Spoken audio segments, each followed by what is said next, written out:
Welcome everyone, Christine here with a discussion about Total War, Warhammer 40k. In fact, I'm kind of wondering how exactly they're going to do the title of that. Warhammer Total War, Warhammer 40,000 free, something like that. Sounds really odd. Yeah, imagine fitting that in a YouTube video title would be quite something. Just some gameplay footage from my Malachi campaign over here to start things off. And what I want to talk about in this particular video is what Creative Assembly should concern itself with if they do decide to make a 40k game. Will they make a 40k game? Well, here's the thing. I have heard, personally, that it is certainly something that CA has considered. I have heard from other YouTubers, like many of you have, from Great Book of Grudges, from Legend of the Whole War, and others, that they are working on this. And on top of that, there's also the survey that Creative Assembly put out there where they were asking about World War I. They were asking about 40k. They were asking about Star Wars. They were also asking about other things like Game of Thrones, Witcher, so on and so forth. They likely have decided to follow these projects. Like, if we're hearing about it, it's likely because they followed on those projects. And people will question the leak on Total War Center, especially especially the part where they're like saying, "Oh, Warhammer 2 didn't sell as many copies." Well, maybe it just didn't match expectations. I don't know what to make of that. Like that part is admittedly weird.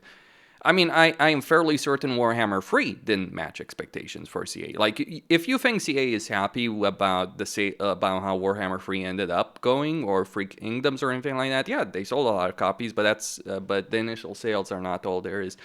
And you can be certain. As for Warhammer 2, I mean, remember how long it took to get Warhammer 2 in a good state? Remember the reaction from a lot of people when it came out? Yeah, let's just say for all the discussion, for all the fond memories people have of Warhammer 2, it's worth pointing out that it took them about 2 years to get it in a good state. Mortal Empire's in a good state. Like, I remember the intern timers of Warhammer 2. In fact, they were so horrible, I literally couldn't play Mortal Empires. I refused to. I tried. Many times I tried. And maybe I even completed a campaign or two, but a really awful freaking experience back then with Warhammer 2. The Potion of Speed update was such a game changer. Came out to Shadow and Blade. So now we're looking at World War I, we're looking at Star Wars, we're looking at 40k. They are not going to make these games at the same time. We do know Creative Assembly, and this has been stated for a long time, we do know CA has a historical team in the company. This has been stated many times before. They have people working on historical stuff. They have people working on fantasy stuff. Now, some will ask, well, how could CA make something as big as 40k or something as big as Star Wars when they just fired a bunch of people? That's what Great Book of Grudges asked. Well, my reply to that, yes, they've let go half the company. So they had 900 employees in 2023, or very close to it. And they fired half of them, right? So they're down to 450 or something along those lines. And then from what Great Book of Grudges is saying, they've dropped that. They're planning on dropping that even further by 25%. And at least this is what he has personally heard. So you're looking at what? 200, 250, and anywhere between 200 to 250 people working on this. Like World War I, Warhammer Free DLC, 40k, and then once 40k comes out, because that's, by the way, what the leaks suggest on the whole channel, like they'll release 40k, do a bunch of tests, improve mechanics, make that work, and then they'll do Star Wars. So that's what they're working on. So they're working on a historical game, they're working on a fantasy game, and then they have a team for DLC. Well, the DLC portion, Andy Hall, the lead writer of Total War, Warhammer, from Black Library, I believe he's part of as well. He said just before Cast Wars came out, or around the same time, actually I think it was before it came out, he said in a podcast that they had like 10 people working, or 15. I don't remember exactly, and finding it can be tricky, but I do remember him saying that they had like 10, 15 people working on DLC. Like, if 15 people made Forge of the Cast Dwarves, that is a freaking amazing. Let's say it's even 20. Let's say they've increased the number of people for the sake of Thrones Decay to like 40 because, yeah, shit show, right? And then, well, okay, then they have like maybe 200 people working on these things when there's maybe 20 to 40 people at most, and I doubt it would be 40 people, by the way. Like, the stuff that they do in DLC, like, the reworks on it, you'd be surprised how few people would be needed to change that. Like, you look at mods, big mods, you like, a lot of things are much easier to change than you might think. Now, it's very likely that they've been working on this stuff for a while. But here's the thing. It might seem insane, but in reality, strategy games, or a lot of games, don't necessarily require a huge team of people. So why did they hire 900 people in total? And why were they looking to hire even more? Hyenas.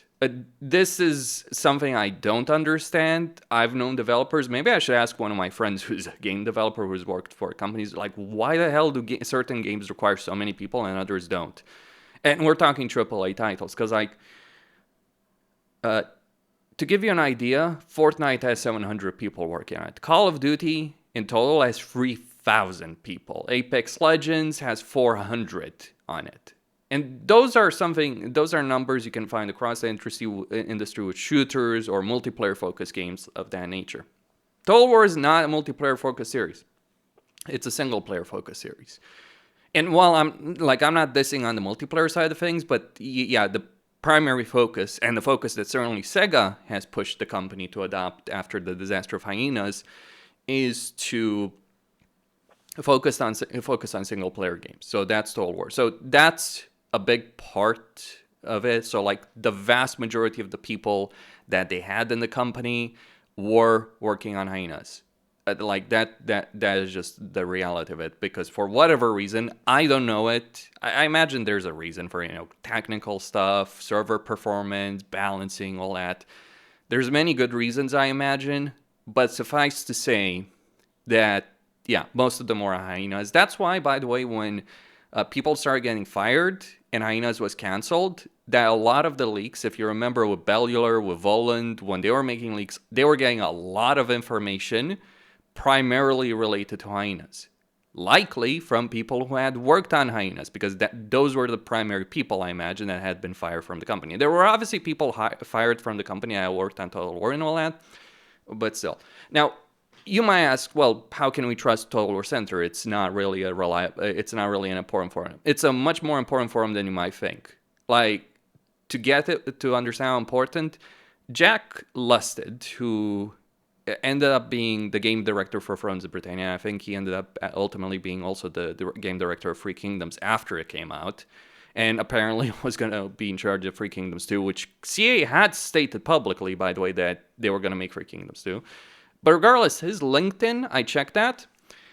His LinkedIn does still list him as a game director in CA at the moment. Like, could be outdated, to be sure, but ultimately, like, Jack Lusted was part of the team in charge of Total War Center at a certain point. And yes, the AI is pretty broken right here.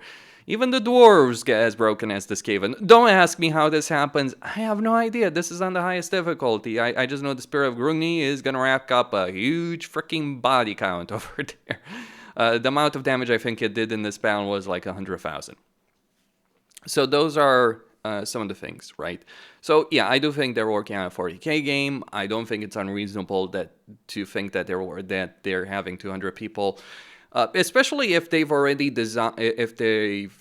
invested a lot of money in the engine already. Like, if they had people working on the engine for a while, because, like, game development doesn't work like you have everyone working on stuff on the same level all the time. There's a lot of stuff that has to be handled towards the end, optimization and all that kind of stuff. But then there's also things that just don't require a lot of people. Like, art stuff is done well in advance. Writing is done well in advance of stuff. So, like, the story stuff is done well in advance. So there's probably people working on Star Wars stuff, but it's probably just artists and, people coming up with ideas and principles and concept art and story stuff and all that kind of stuff, right? It's likely you have just concept things, not necessarily like even a working prototype or even anything approaching a working prototype. Now, I do wish to talk about what we should want from a gameplay standpoint. Like, some people will wonder, how could they make a Warhammer 40k game or a space battle game or anything like that? Well, if it was just like a Warhammer 3, it wouldn't work. And some people are discouraged by that. Like, some people are very pessimistic. What I would like to remind people about that, there are plenty of people on Total War Center, on the official forums. There are a lot of people who are like, yeah, they're not going to introduce magic or flying units or single entities in Total War Warhammer 1. There were also a lot of people that are like, come on, they can't improve performance. They did all of those things. This is why Warhammer 1, even though it's like lackluster in many ways, diplomacy, etc., this is why Warhammer 1 is so important. Like, in terms of the game's performance, it was a significant improvement compared to what we had seen before. In terms of like just variety of of battles, far more important. Legendary Lords, campaigns, all that. Like, some people may not like it, but you gotta understand, like, that was one of the changes we saw in Warhammer 1 were some of the most radical changes that CA had ever done in the series at that point. And in some ways, they still are some of the most radical series, like some of the most radical changes. Like, everything that's come since then, like, it's polishing, it's new concepts, all that, but nothing quite radically changed the series as much as Warhammer 1 did. Like, just the way the combat plays, the way the campaigns play, the performance of the game, the variety of various things in a game. Yeah, that was a huge shift. So could they make a shift like that for the sake of 40K? World War 1? Yeah. Do they need to? Well, let me say this about World War 1. If we're going to have a World War 1 game, or a 40K game, or a Star Wars game, you cannot have these kind of battles where you just line up your troops in a line and you shoot at enemies, and it's small scale. No, we need large scale, especially for World War 1, but also for 40K and Star Wars. We need large scale. And you might ask, well, what about the performance aspect?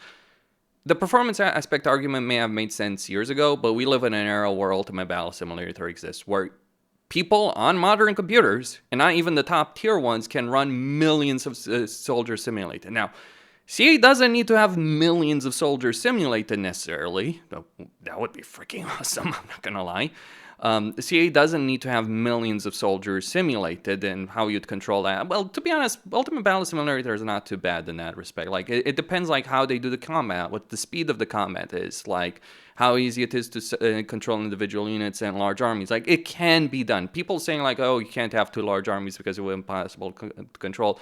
It really depends. An Ultimate Battle Simulator can control individual soldiers in millions, and while it's more of a spectacle as opposed to a proper strategy game, it shows that the idea can work. The technology exists to make it happen. So if you think you can't have games with hundreds of thousands of units on screen or tens of thousands of units, and if you think that can't be managed, I'm sorry, like, it is very manageable. So that's one of the first things. But let's talk about a crucial aspect: space battles. How should they do space battles? Well, let me just show you a clip that I made years ago for a certain game called Battlefleet Gothic Armada 1. And it's more about, like, spectacle rather than anything in that particular clip.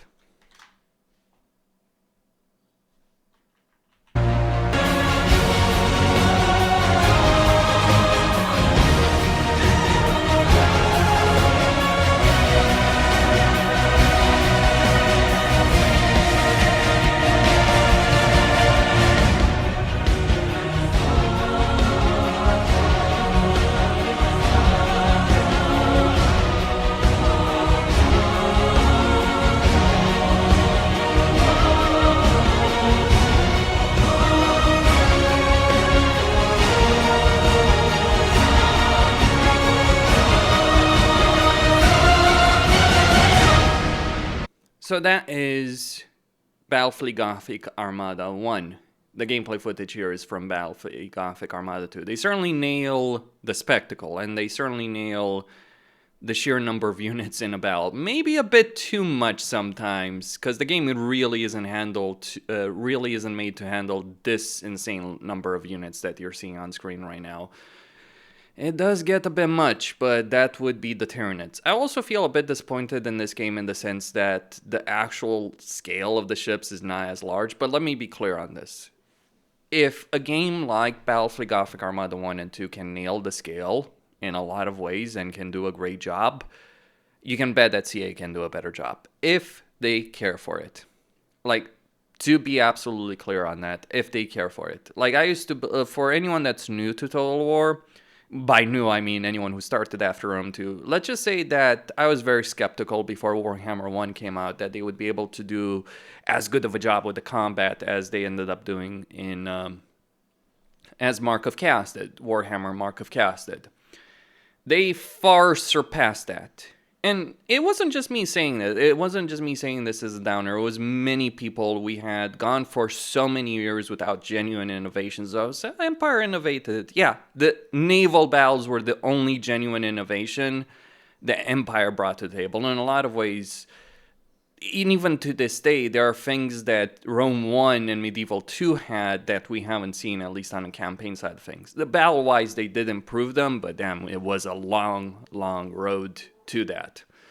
And to be fair, like, Three Kingdoms did innovate a lot, but like not quite as much, obviously, as Rome 1, but Rome 1 was a once-in-a-lifetime thing that you see in terms of gaming. Like, it was that big of a deal. Still is in a lot of ways, even if the game does have a ton of issues at the moment. So do I think CA can pull it off? Yes, they can. And they should really focus on it. Now, it would be nice, certainly, if space battles were somewhat similar to something like Homeworld, though it's worth pointing out an issue Homeworld has. Because yes, it does have issues. It's a great game, it's a great series, I love it, don't get me wrong. But there is one thing to be said. The campaigns in Homeworld last like a dozen hours at most. And every single one of those games. Like, be it Homeworld 1, 2, Cataclysm, Deserts of Karak, Homeworld 3. It's like a dozen hours, maybe 14 hours. And you feel it. Like, you feel those hours. You feel exhausted. Like, basically, when you play a Homeworld game, it's like, that's it. I'm done for the year, more or less, with that. You play those games once a year, and then you don't touch them. No, it's not a bad experience, but Total War does need more battles done in such a way that you want to play them like you're fine playing them for hundreds and hundreds of hours, because we will be playing them for hundreds and hundreds of hours. And that is where it can fail. So, like, you can have an awesome battle system, but that just doesn't fit well within Total War. So, it would be nice to have complex space battles, certainly. People will mention Empire at War with Star Wars, but Empire at War is more of a spectacle these days, rather, and it's always been more of a spectacle than actual great battle gameplay, especially in terms of land battles. Land battles, that's where we got to talk about Dawn of War and, you know, other games, because, like, they did land battles in the Warhammer 40k universe. Which one do you think is the best? Well, I think, like, certainly Dawn of War 2 would not work for Total War. Or maybe it would. Hard to say, really.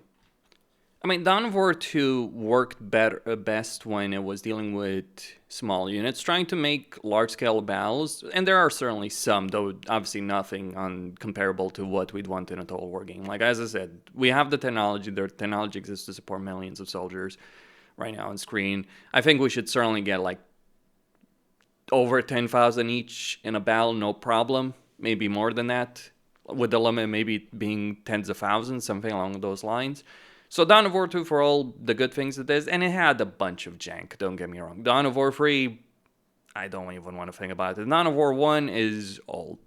Like, Dawn of War 3 is not as horrible as people think it is, but yeah, I would not want a Total War game done in that particular style. That would not be a great experience. So they do need to ask themselves about that, and they need to ask themselves, okay, how are we going to make a game that's going to be interesting to play for a lot of hours in terms of ground combat, and how are they gonna do air units? If they want to cheapen out on it, they could certainly just do what Dawn of War, Dark Crusade, and Soulstorm did, and all the Dawn of War games, which is like maybe have some air units but don't have the naval combat. There's a lore reason. Like, basically the fleets in Dark Crusade were just holding position over the capitals of each race, and there were some space combat, but mostly skirmishing. So yeah, that is certainly. Or some large-scale battles, but then, like, yeah, just the occasional skirmishing after that particular point. So you gotta wonder how they would tackle that. Like, I would certainly hope to see space battles as opposed to just ground battles, but, you know, they could easily just say, okay, here's a planet, there are these factions, and that's what we do. And they could use the Warhammer 40k formula to just handle, like, they could use 40k as just a test bed to handle the ground battles, and then do space battles in Star Wars. The reason that might make sense, like space combat in Warhammer, well, it's obviously an important part of the setting. It's like, it's not necessarily what defines it, where space battles in Star Wars, yeah, they do freaking define it, right? Like, having a Star Wars game, a Star Wars strategy game without space battles, I don't think would work very, very well in any way. Like, you can say, well, what about the Age of Empires clone that we had? Yeah, it was a clone. And it was released, what, 24 years ago? Let's just say we do have different expectations these days than we did back then. So yeah, CA should strive to achieve more than that. And honestly, it should strive to achieve at least what Empire at War did, which it did have, and it does have space battles, it does have ground battles, it does have certain interactions between them. It can work. Like, if you think it can't work, like, all I'm just gonna say is, like, we have freaking Empire at War. Like, we do have that game. We have Dawn of War, so it's like larger scale. Though, to be honest, Empire of War does have some pretty large scale battles. Not necessarily great battles in terms of line combat, but it does have them at the very least, so make of that what you will. And that game has been out for a very, very long time itself.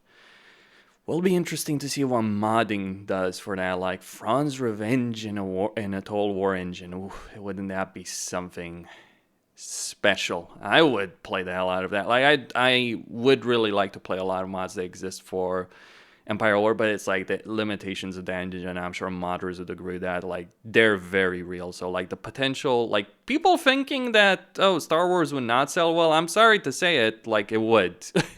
like I get it. Like, you might wonder why they would start with Warhammer 40k and Star Wars. Like, Star Wars, if they do it well, will make them bank. Like, to a degree that they probably hoped for with Hyenas. And that is not necessarily an exaggeration on my part. Like, we've had so many mediocre games. Now, as for other stuff, you may ask, well, what about Empire 3? What about Empire 2 Medieval 3?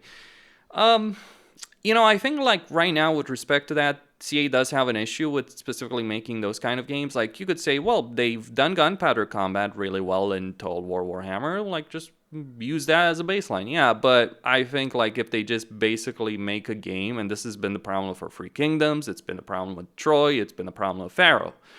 If they're just going to make a game based on Warhammer 3 and just take out monsters, flying units, all that, and try and sell that, like, it can work, but it won't be a great game. It won't be an exceptional game. It would be a cheap game. And I would rather Medieval 3 and Empire 2 be far more than that. Like, honestly, I don't care about Empire 2 personally. Like, I never cared about Empire. I think it was a trash game. That was my opinion from the very beginning with that. Like from the moment I started playing it, that was garbage tier. And it wasn't just like, oh, the AI is broken. No, there were a lot of things that just didn't work and still don't work about that. So they could, just take the gunpowder combat that they currently have in Warhammer 3 that they improved the Thrones of Decay. Take that, re-add naval battles, or just copy and paste the naval battles from Empire 1, and yeah, call it a day. Is that really what people want? They could do it, like, the capability of that. I think it's better for them to, if they're going to make that game, see how they can improve regular combat among just pure mortal beings, because, like, that's one of the problem. Like, infantry combat is the worst part of the Warhammer games, like the Total War Warhammer games, and I think they do need to put in a concerted effort to improve it. Would 40k and Star Wars be a great testing ground for that? Probably not, but yeah, I think they need to take a tactical pause at the very least and decide how they're going to handle some of that stuff.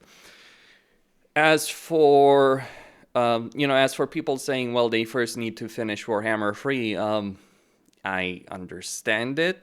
I understand where you're coming from. Believe me, I do. I make a living covering Warhammer 3, so I understand that. But the question is, when people say that, and a lot of people have, what do you define perfecting Warhammer 3 as? Because, like, to me, what would be, like, yeah, more legendary lords, more characters, and fixes in terms of, like, things like campaign situations, performance, siege battles, right? I don't know if we're going to get a siege rework.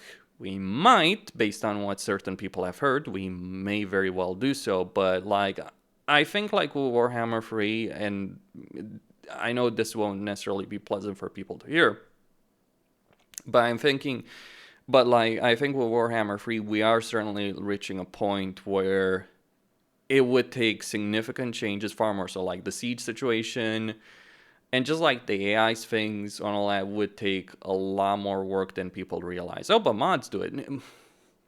Mods are not a proper solution, and they have their own freaking problems, by the way. I've played with AI mods. I can tell you there's tons of issues with those as well. They work, but the way they do things is not necessarily great. The solution. Just because modders can find the solution for something does not mean that solution is something that CA should follow. It can work, don't get me wrong, but I've also seen plenty of situations where like CA was copying what mods did and it didn't work so well. So just keep that in mind when you're talking about that. Like, yeah, CA does need to make the fixes. You are not gonna see, but as for adding more characters, I mean, yeah, I know there's a lot of characters that are part of the Empire roster that they could add. You know, I would be very much happy to see Vultan, for instance, personally. Lufer Huss, Vultan, other things, but like not every character needs a point and needs to be in Warhammer 3. Like, I know, like you might think like, oh, we should have actually every electric count with their own unique campaign.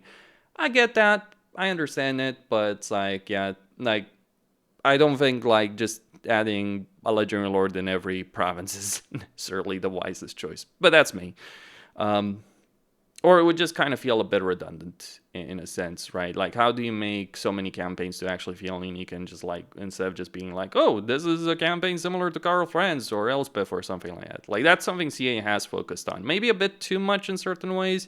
And I am glad that with Franz Decay that they looked at, okay, let's take those mechanics and put them for Karl Franz because they do work. Like, that's good. Or take Claw's lab and all that, and use it for Elspeth. I mean, I do think Claw does have a more interesting campaign than Elspeth, for what it's worth, despite the fact that Elspeth has a much more replayable campaign, better starting position, all that, but still. Yeah, I think, like, just having characters for the sake of characters, like, I would ask, like, from my point of view, if they're going to add a character, it should be something tangible. So, yeah, I do want Tanquil. I do want Nagash. Neferata is coming. Honestly, I don't give a shit about Neferata. I understand she's important in this thing, but I would be much rather interested in seeing the freaking Blood Dragon being added in the game. That's just me, though. And end times, apparently, for Warhammer 3? I don't know. As for Lord of the Rings, like, similar issue to doing Empire 3. Like, how do you make a Lord of the Rings Total War game that isn't just basically a reskin of Warhammer with less interesting stuff in it, right? Like, I'm not saying it can't be interesting. It's freaking Lord of the Rings. Of course it can be interesting. But there's so many mediocre, trashy Lord of the Rings games.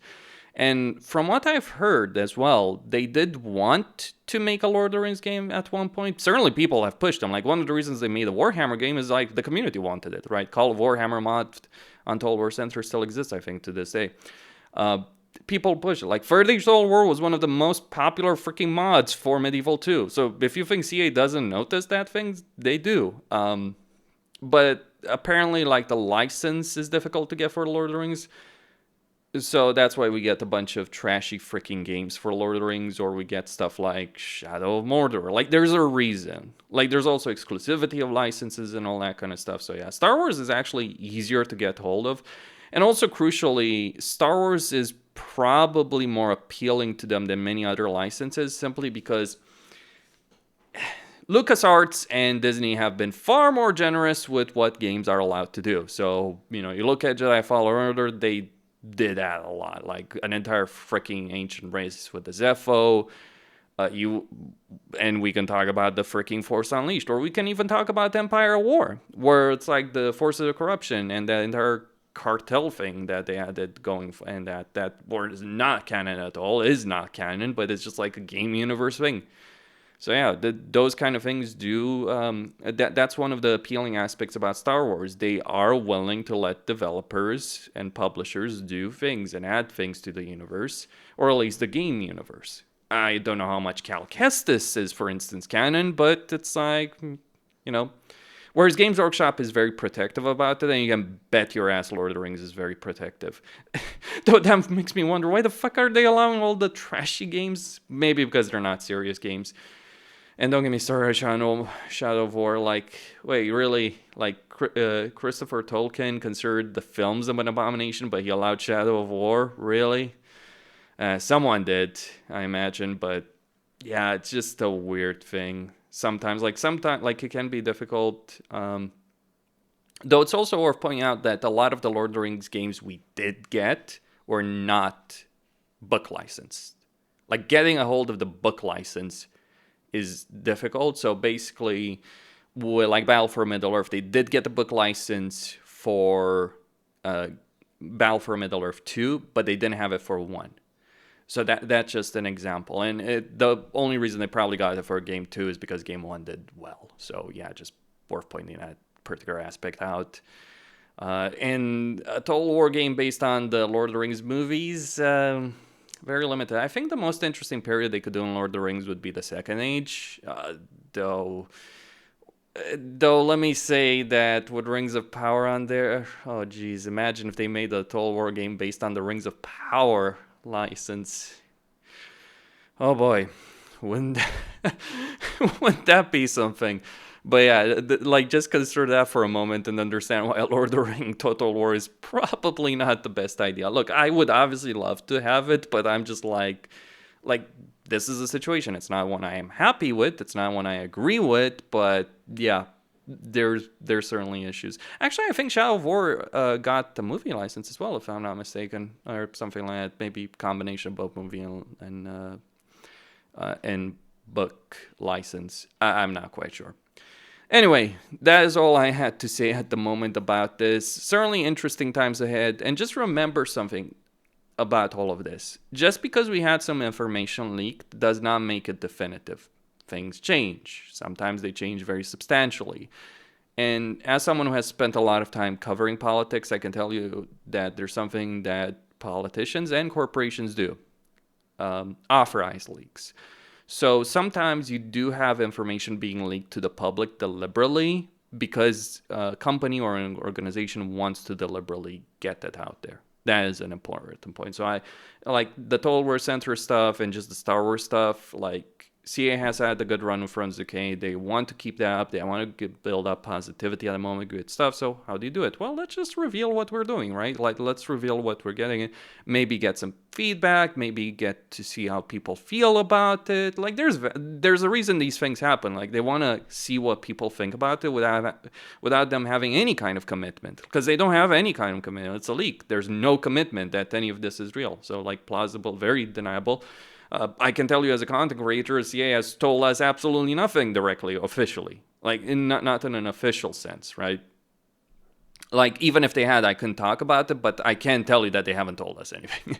Like, if they had, I wouldn't be able to talk about it even, but they haven't. They've been radio silent on this whole subject. And we have talked about it, like, content creators, like, on the content creator Discord, we've talked about it. It's like, CA, they're just sleeping, apparently. So make of that what you will. Costin signing out.